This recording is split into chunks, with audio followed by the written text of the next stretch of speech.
Hey there, welcome to another video. If you are a professional interested in improving the efficiency and effectiveness of your workflow, especially from a communication point of view, then hit that subscribe button because you have found a useful channel. In this video, I'm going to be talking about the 5 things that I did as a graduate student in order to earn some extra income. Now, any professional at some point in their career will have to engage in some form of professional development. In many cases, this might be going for higher education, undergraduate, master's, or PhD. In this video, I'm going to focus mostly on master's and PhD because I had to take those programs in order to become a faculty member, which is my primary position. However, I think that many of the tips that I provide in this video would be useful for undergraduates. It would also be useful for professionals who just want to supplement their income currently. So let's go ahead and get started. The first way that I made extra money was to do what most people would think of, and that is to get a second job. Now, for a lot of graduate students, they're going to have what's called an assistantship. An assistantship is essentially like a primary job, whether it's a teaching assistant, an instructor type of assistantship, a research assistantship, or some kind of editorial assistantship. Usually this comes with paid tuition as well as some kind of stipend. Now, academic jobs tend to run on a 9-month contract, which means it leaves a gap between the summer months. So when I'm talking about second jobs, I'm primarily talking about jobs in the summer for those particular individuals, because most programs will not like their graduate assistants working extra jobs while teaching and also doing their primary coursework. Nevertheless, a second job can be great. Now for me, I would try to find jobs on campus. Usually that would come in the form of another assistantship. For example, I worked one summer with the McNair Scholars Program, which was not part of my unit, but was an assistantship that was available. Also, I would do things like clerical work. I had a really crummy position where I would work at the front desk from 4 a.m. to 8 a.m. in a residence hall. I did that one summer. I also did some summer camps as sort of a resident advisor type position. So there are many ways in which you can supplement your income with a job on campus. Of course, you can always get another type of job off campus in order to supplement that income. The second way that I would make some additional income was by simply selling things. Now, for me personally, I found a lot of money, about $2,000 to $4,000 a year, selling books. So campuses are just filled with lots of books, and faculty often will get free books and they don't want to keep them. If you walk in the hallway, sometimes you'll see retiring faculty with a sign out their door that just says free books, and there's all kinds of books there.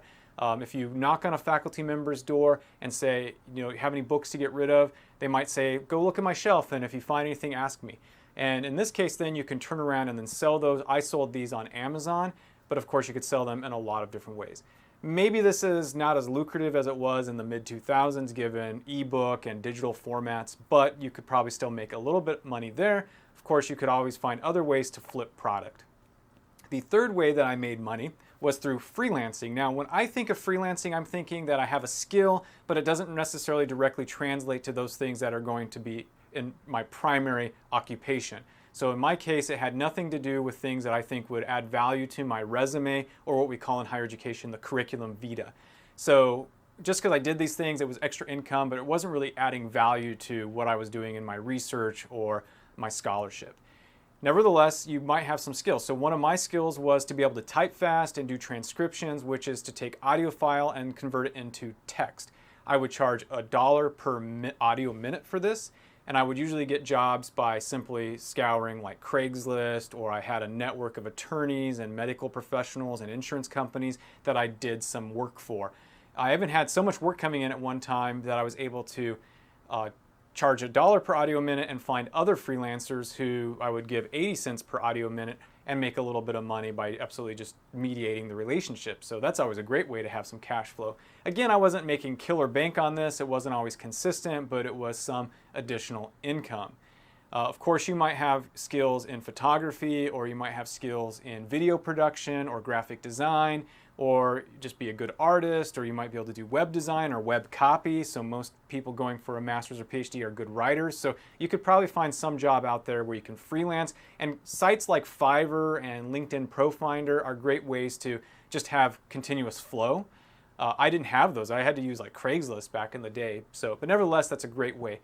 Now, consulting, which might sound like freelancing to some of you, I see as directly tied to what my occupation is and adds value to my resume or curriculum vitae. So for me, my consulting business consists of career coaching, public speaking coaching, and so forth. And I would, as a graduate student, because I was still in training, only charge a minimal amount for these kinds of things, like $30 to $60 to do a resume. I might write a blog for $30 to $60.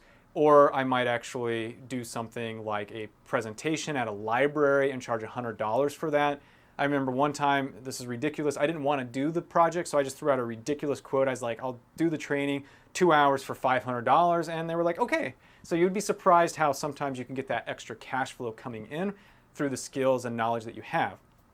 So again, now I charge a lot more money for this, about $125 an hour for my resume consulting services, but in the day I was making a lot less. Now, the thing that I'm trying to point out here is that if you continue to develop your skills in this as a faculty member or professional, you can still do this side business and make some additional money. And for me, I used it to pay down student loan debt really fast, doing some jobs, while I was a faculty member.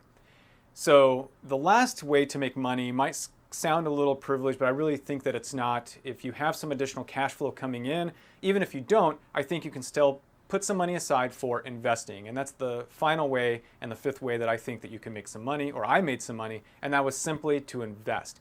I'm talking just $25 a month. That's all I put aside, from 2006 to 2010 when I was in my PhD program, and I was making a stipend, so I would just take $25 and I'd put it aside. And over time, this adds up. So if you think about that, I'm putting $25 still per month. I put a lot more because I'm a full-time professional now. But $25 a month over 14 years from 2006 to 2020, that's about 168 months. $25, I earned 8% interest on this money. I just looked it up. Some years I made 20%, some years I lost 4%. Just over time though, it averaged out to about 8%, which now is a value of $7,700. Of course, I put in $4,200 because $25 times 168 is $4,200, yielding a profit of $3,500. So today, the money that I was putting aside, $25 here, $25 there, is worth quite a bit of money.